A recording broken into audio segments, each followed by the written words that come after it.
നമ്മളെ ലോഞ്ചെവിറ്റിക്ക് വേണ്ട നമ്മുടെ ബോഡിയിലുള്ള ഒരു ഏറ്റവും വലിയ സാധനമുണ്ട്. അതെന്താ നിങ്ങൾക്ക് ആർക്കെങ്കിലും അറിയോ? ലോഞ്ചെവിറ്റി എന്ന് പറഞ്ഞാൽ അഥവാ ദീർഘായുസ്. ഈ ദീർഘായുസിന് ഒരു സാധനം വേണം നമ്മുടെ ബോഡിയിൽ. ഇല്ലെങ്കിൽ നമുക്ക് ദീർഘായുസ് ഉണ്ടാവില്ല. നമ്മൾ പെട്ടെന്ന് മോർട്ടാലിറ്റി റേറ്റ് നമ്മളെ കൂടും.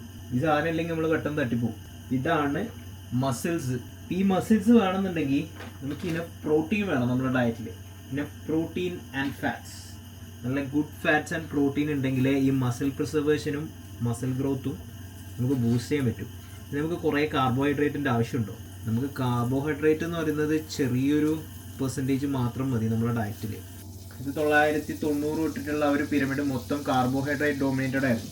ആ ഒരു ഡയറ്റ് ഫോളോ ചെയ്തതിൻ്റെ പേരിൽ ക്യാൻസർ 3 ഇരട്ടിയായി, ഡയബറ്റിക് പേഷ്യൻസിൻ്റെ അളവ് 3 ഇരട്ടിയായി, ഒബീസിറ്റി 3 ഇരട്ടിയായി.